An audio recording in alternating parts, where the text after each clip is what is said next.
네, 오늘 수익 플러스에서는 웹툰 이슈와 광물 협정과 관련된 이슈를 주목하도록 하겠습니다. 먼저 웹툰입니다. 최근에 발표된 네이버 웹툰의 모회사 웹툰엔터의 실적 발표를 보면 매출이 1조 8천억을 찍어서 사상 최대 규모까지 올랐다고 얘기를 하고 있습니다.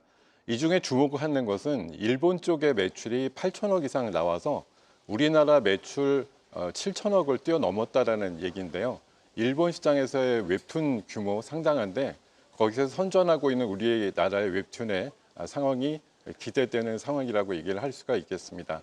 다만 실적은 매출이 많이 늘어난 거에 비해서는 손익은 조금 부진했다라는 이런 얘기들이 있는데 앞으로 좀 개선이 필요하다 이런 생각이 들고요. 웹툰과 관련해서는 오늘 기대감이 좀 높다라고 봅니다. 상대적으로 오늘 시장에서 관세 이슈로 해서 많은 섹터들이 조정받을 때 웹툰도 하나의 관세를 회피하는 그런 대표적인 업종으로 표현할 수가 있을 것 같습니다. 관련된 웹툰 관련주 체크해 보겠습니다. DNC 미디어입니다. 작년에 나 혼자만의 레벨업이라는 웹툰을 통해서 소위 대박을 친 대표적인 종목이고요. 웹툰을 이제 게임화하는 것을 추진하고 있다고 최근에 알려지고 있습니다. 그 의견 드리겠습니다. 네, 애니플러스입니다. 작년도 영업이익과 순이익이 굉장히 크게 개선이 됐고요. 자회사들의 실적이 매우 개선되고 있습니다. 그 의견 드리겠습니다. 와이랩입니다. 네이버 웹툰과 좀 관련이 있는 기업이고요. 일주일 전에 넷플릭스와 컨텐츠 공급 계약을 한 것이 좀 눈에 띕니다. 관련해서 넷플릭스 향으로 매출단에 대한 기대가 커지는 기업으로 보실 수가 있겠습니다. 그 의견 드리겠습니다. 자, 두 번째는 광물 협정과 관련된 이슈를 말씀드리겠습니다.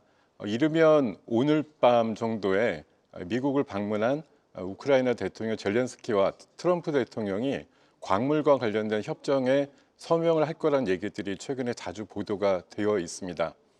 우크라이나에는 아직 집계되진 않았지만 약 1,000조 원 정도 내외의 엄청난 규모의 광물이 묻혀 있다는 통계들이 예전에 발표된 바가 있거든요.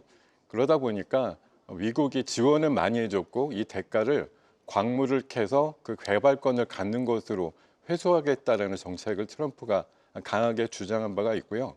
최근에 미러 종전 협상에서도 러시아가 점령한 우크라이나 지역의 영토에 대해서 히토류 개발권을 미국에 넘겨주겠다라는 제안을 받은 바도 있다고 합니다.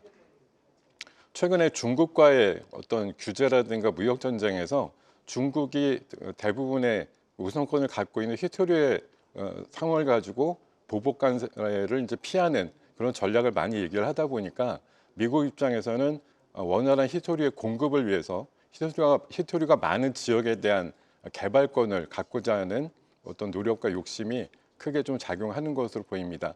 이렇게 될 경우에 장기적으로 우크라이나에 대한 자원 개발이라든가 히토류 개발 쪽에 있어서 건설 기계라든가 이런 쪽에 관련된 sek터에 주목할 필요가 있을 것 같은데요. 우리나라 관련된 종목들 체크해 보겠습니다. 먼저 전진건설 로봇입니다. 콘크리트 펌프카 관련된 종목이고요. 재건 시장이 열리게 될 경우에는 일정 수준 매출 기여가 일어날 것으로 예상되는 대표적인 기업입니다. 그 의견 드리겠습니다. 대동기업입니다. 역시 우크라이나는 농작물이 또 그 옥토가 비옥해서 크게 좀 형성될 수 있는 시장이고요. 농기계 시장 1조 원 정도로 추산하는데 대동기업가 최근에 우크라이나와 연결되고 있습니다. 그 의견 드리겠습니다. 진성 TEC입니다. 미국 중심의 자원 개발이 일어나게 될 경우에 건설 기계가 많이 쓰이게 될 텐데요. 세계적인 최고의 캐터필러라고 하는 중장비 기업과 수십 년 동안 관계를 맺고 있는 기업입니다. 그 의견 드리겠습니다. 네, 오늘의 전략주 말씀드리겠습니다. 애니플러스라는 애니메이션과 웹툰 관련주를 말씀드리고 싶은데요. 최근에 기관 수급이 굉장히 양호하게 들어오고 있습니다. 영업이익과 매출단도 잘 늘어났습니다만 순이익이 전년 대비해서 크게 늘어난 수치가 최근에 발표된 바가 있고요. 2년 전에 이 웹툰이나 애니메이션 1, 2등 회사가 같이 합병을 하면서 화제를 모은 바가 있는데 그 시너지 효과가 작년도 자회사 실적으로 보기 좋게 드러나는 것으로 볼 수가 있겠습니다. 최근에 KX 이노베이션과 주식 교환 계약도 했는데요. 시너지 효과가 있을 것으로 예상합니다. 목표가는 4,000원 제시해드리고요. 손절가는 2,790원 대응 전략 말씀드리겠습니다. 오늘도 선곡 투자하십시오. 계속해서 다양한 경제 이슈를 알고 싶다면 구독과 좋아요, 알림 설정 부탁드립니다. AI 캐스터 권미정이었습니다.